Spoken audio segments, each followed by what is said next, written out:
Right, and welcome back to your final part of soldering. Okay, and today we're going to be doing desoldering. Okay, same subject, solder. You've got to learn to desolder.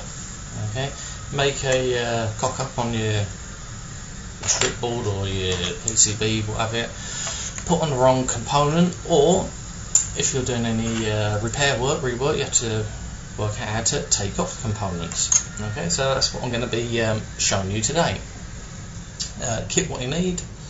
You need the through hole stuff. You need your solder sucker, possibly some tweezers, maybe some pliers, your soldering iron, your helping hands, all the stuff which you already used. You'll be using this as well. Okay, solder sucker. These are reasonably cheap ones. You can get soldering irons with a sucker incorporated into them, a desoldering iron. I've got one of those. I might flash up a picture of it towards the end. I might not even remember. Okay, I've got one of those in the lab, and I'll show you one now. The only drawback one of those is that you need to have a you need an air compressor in order to run the thing. Okay, because you need to create a vacuum in order to suck the solder away. But one of these is good enough. You can buy cheap plastic ones. These are the safe ones, and or metallic ones like this. Okay, so you want to get one of these.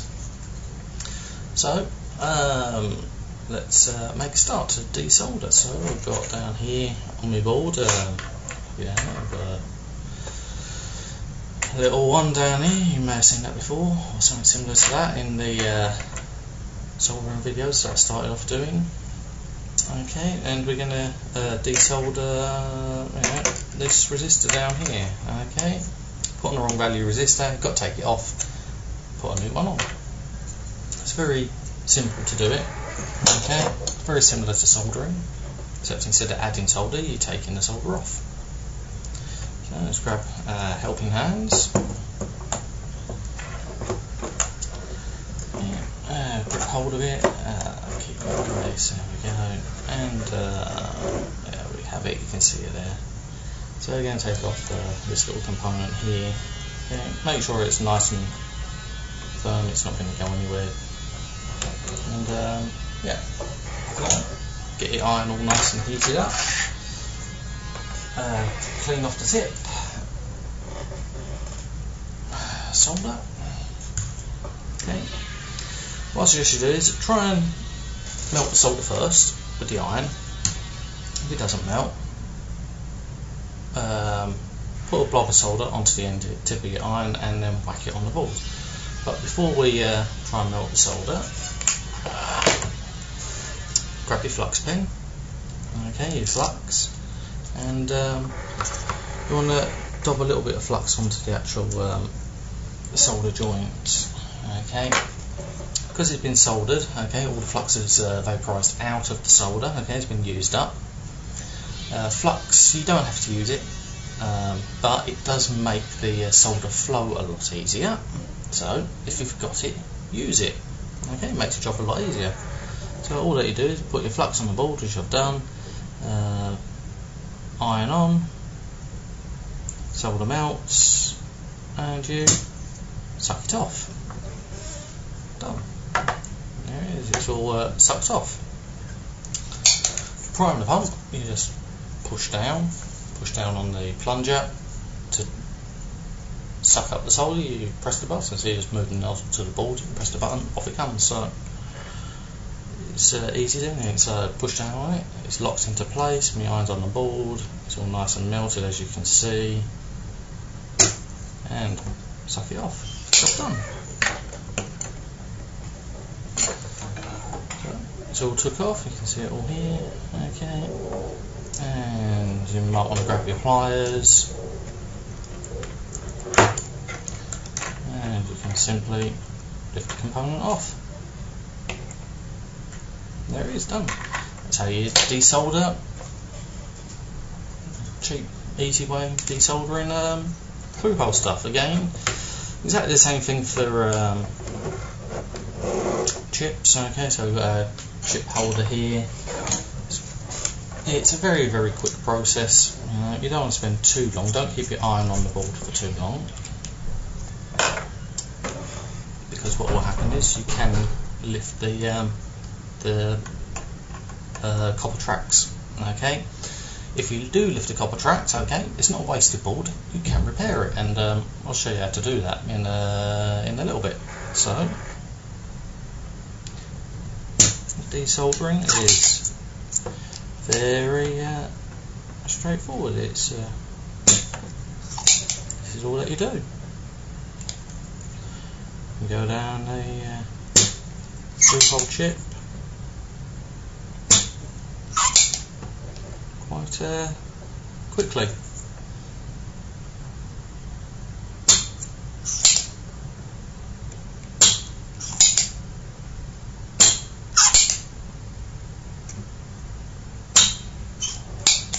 Job done. There we have it. All desoldered just like our previous one was. And if you notice, once it's desoldered, okay, you pull the chip out, you're left with some nice tin pads. So soldering back is a hell of a lot easier as well. Okay, so you don't have to use as much solder when you go back. Resolder. Now then, as I said before, when you do desolder, or you have to do a bit of rework, or you've got a damaged circuit board, you might have a track that's lifting. Okay, just like on this little one. Okay, got a damaged board here, and as you can see, the pad is knackered, and the copper is lifting. There you can see it here. Okay, track's lifting, it's slowly working its way back. How to repair it? Right, well, first of all, use a scalpel and cut the copper track. Okay, get rid of the bit that's lifted. So what we've got here, so we've got our track coming down here, and then we've got absolutely no copper whatsoever. And you think, hold on a minute, that's not much use. What am I going to solder to? Well, you've got two options. Okay, and the first thing that we have to do is tin, or put a little solder rod, about anchor, a bit like putting SMD onto the track. Grab your solder, and you put some solder on. Okay, so you've got a nice bit of solder on the track here.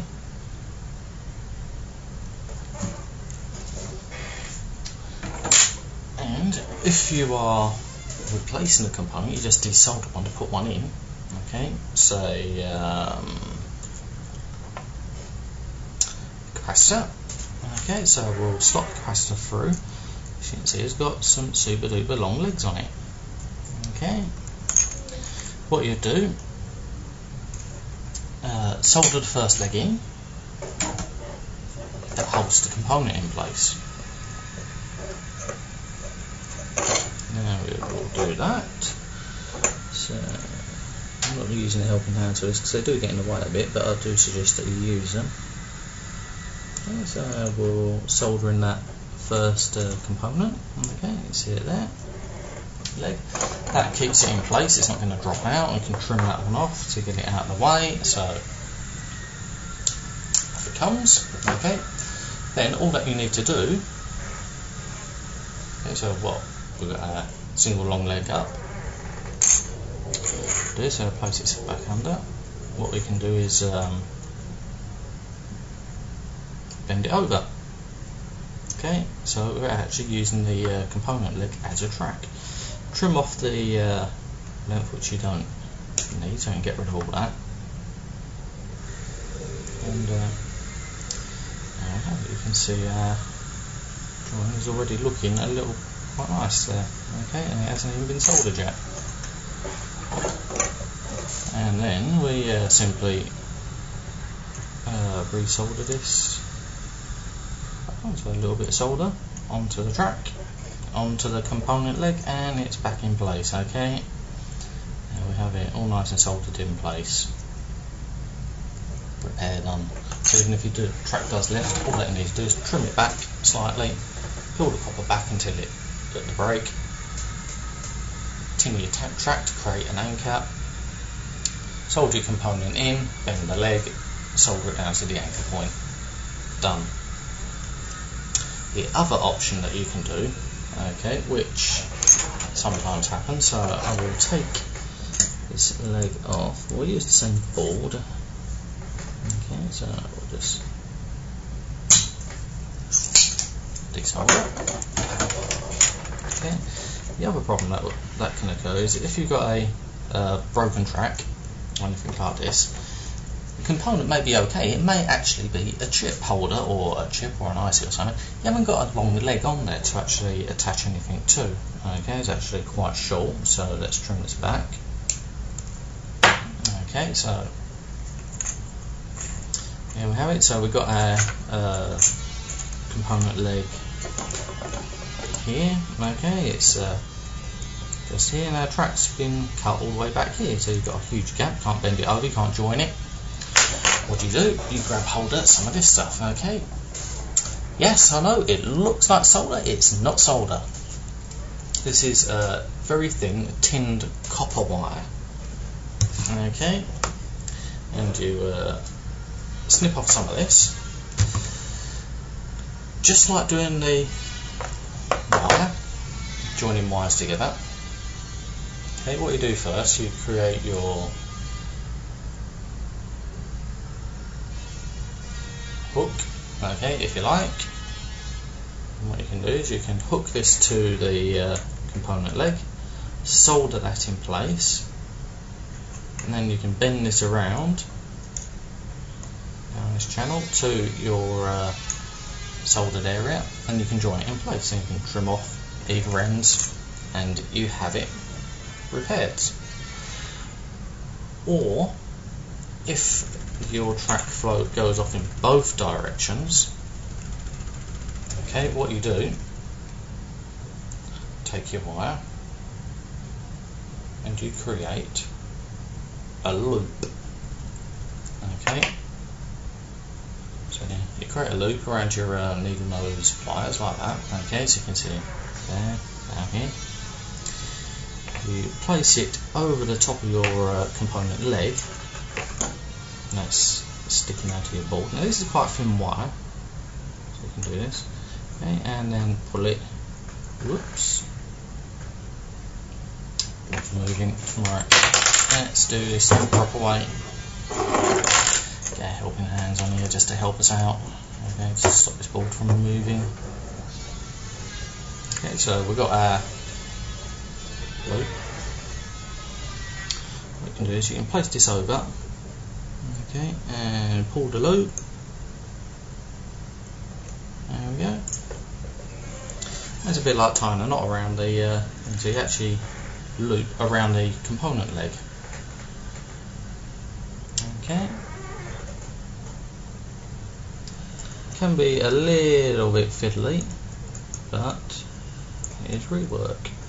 Okay, so we've got our loop around the component leg.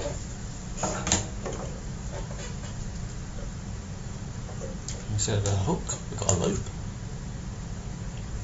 We solder our loop in place.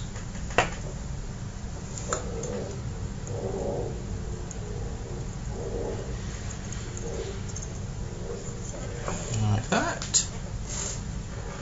And there we have it. You've got two wires which you can take off in either direction, okay, to repair your track. So in this case it's just a single one, so I can get rid of this. Okay, and we can get in close, pair of tweezers. You can bend this into shape, drag it down to, pull it down to where it's going to be, trim off the excess, and there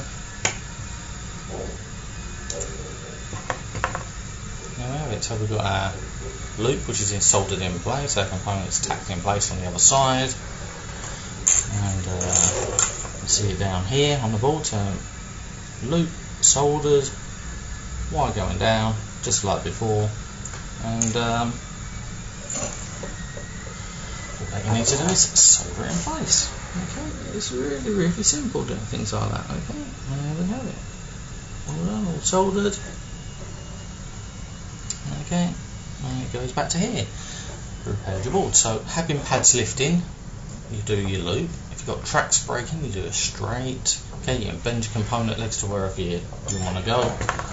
Okay, and that is what's called a rework. Okay, you're repairing a circuit board, essentially. Okay, it's not the end of the world. And then we covered, like I said, it's very, very simple. Done our desoldering through hole. We've done our little bit of rework there. It's not difficult. Show you how to do the loops, show you how to do the hooks. You already know how to do hooks before if you've already seen that. So we'll get rid of that and we'll go on to surface mount. Okay, now when you're dealing with surface mount,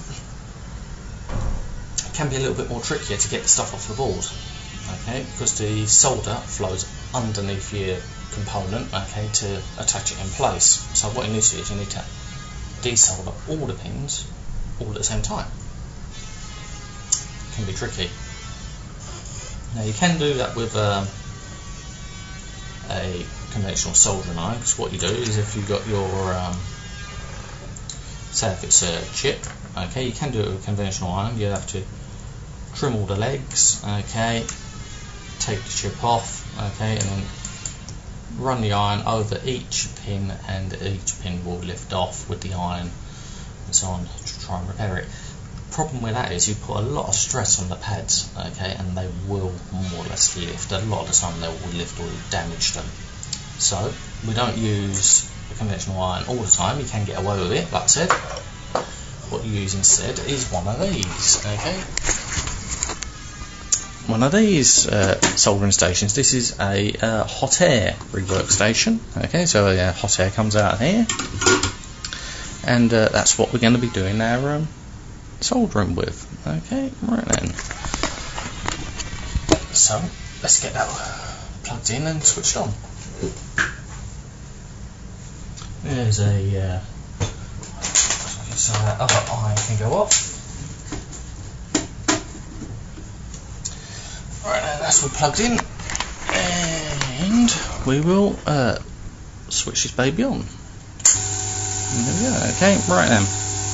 Got two controls. You've got temperature, just like on the your conventional iron, and you've got airflow. Okay, what you want to do is set the temperature to about 350, 350, depending on whether you're working with leaded or unleaded. Set the temperature accordingly. The other thing is airflow. Okay, try and keep this low, and you don't need a super amount of air. Otherwise, you can start blowing your components off the board, and you can actually solder surface mount with one of these. If you use solder paste, you paste your board, okay, put solder paste on your pads, sit your component on. You can actually use this to reflow the solder paste, hence rework station, reflow station, and yeah, it will do the job. So keep your air low, otherwise it will blow components out of the way, below components, or you solder off the board. Keep it low, say 35 on this case, and yeah, that's it. And what I will be working on is this board here. Now this is a proto board from a Elvis 2, okay, made by National Instruments. Okay, it's a breadboard with some LEDs on here. You've got some A to D. What it essentially is, you've got a digital acquisition board. What this plugs into. Okay, and you can grab your data off this straight into a computer. You know, signals, whatever, inject signals, and whatnot. But yeah, so you can put. Basically, it has power already on the PCB. And down here. Okay, I don't know if you can see that down here. Okay, you've got some LEDs. These will show you whether your current limits kicks in. Okay, and these actually LEDs flash off when there's a problem on the supply line, just like on the power supply. But on this case, the 15 volt LED is actually blown. Okay, that's knackered. So I thought, well, instead of using, you know, this little board here, desoldering that, well, get rid of that. Let's do some proper ones. So this is on the minus 15 volt. This centre one. This is actually knackered. This LED. Okay. And so to take off surface mount, you plucked up your board, just as usual. Grab your tweezers. Got the air. This is hot air coming out here. Okay. Don't put your finger close because it's very hot, but you can feel it up here already. And down onto the board. Slowly heat this up. Okay. Little circles around the component. And it will slowly reflow the solder. Put a little pressure behind that. And there we go. Done. Simple as that to take off your device. Okay. Next up was surface mount. Unfortunately,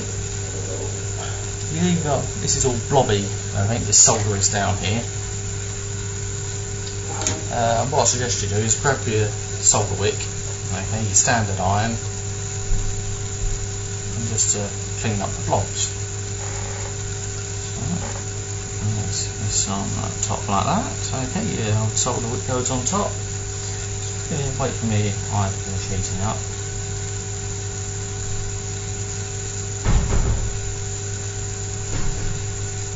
Somewhere around there should do it. And we'll dot this on. And you can see it flowing off into my wick.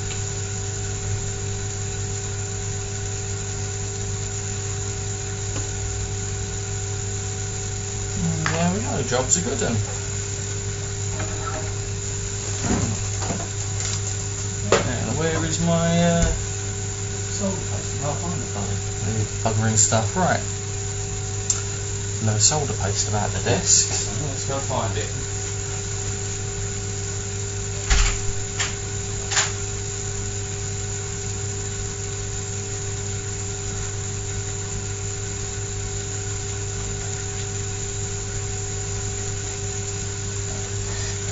Someone had left it in the lab.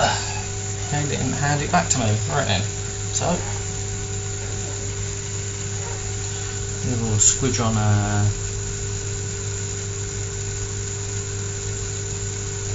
solder paste on. Grab our components. These are the LEDs that I got to replace.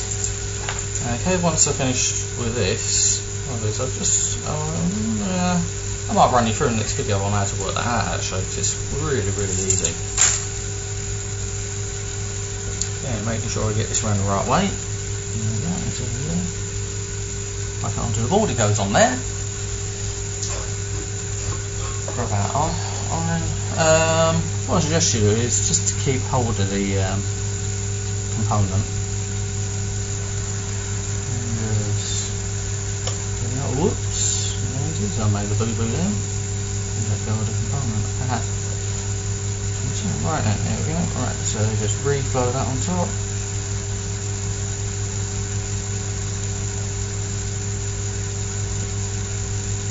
You can see the solder is all flowing all nicely. Right, it's on there.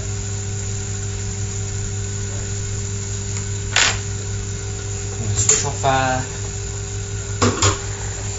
kit, all soldered on, nice and neat. Yeah, lovely. Might want to clean it up with a bit of IPA as usual, and desoldering and rework. You know, it's really simple.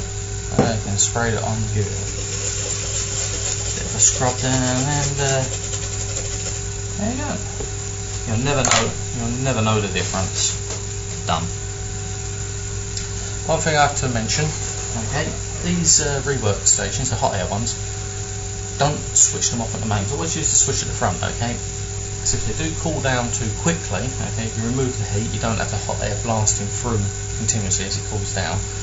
They cool down unevenly and you can damage the element. So even though you switch it off and it still sounds like it's still running, this one will cut out soon because it's almost down to temperature. Even though it still sounds like it's running, it's actually off, it's actually cooling itself down. So be careful. And yeah, this is more or less it for the rework stuff, you know, and the desoldering. It's pretty simple. You've got a hot air station, you can whack surface mount off really easily. They are pretty cheap nowadays. They're only, you know, price for temperature controlled iron. You can get yourself a hot air reflow station, so you can get away with just 2 irons. There you go, it's just gone off itself. Lovely. Now then, what was I going to do? I can't remember now. There was something that I was mentioning. Oh yeah, the automatic solder desuckerer soldering iron thing. Yeah. Okay. Here's a picture of it up here. Okay. And yeah, like I said, these ones are really good for desoldering through hole stuff. Okay. Why? Because your solder is in a liquid state right up until it enters the chamber, okay, where it stores all the junk solder which you're getting rid of. Okay, so if you've got a large area to desolder, okay, and you've got a large component that's things like shields, transformers, I don't know, a whole chunk of cables, you know, you've got 2-3 cables, let's say, I don't know, 0 volts on a switch mode supply. If you think about a computer supply, all those black wires all go back into one hole normally and onto the PCB inside your power supply. If you have to take it off, you have to do some rework or anything like that, you know, one of those really comes in handy. But you don't need it, you can get away with the manual solder sucker. Okay, for about 1/10 of the price you can get one of them for, what, I don't know, 5 quid. For a station, one of those ones. They are expensive, but yeah, they're good things to use. Anyways, that's the end of the soldering, I guess. Off we go.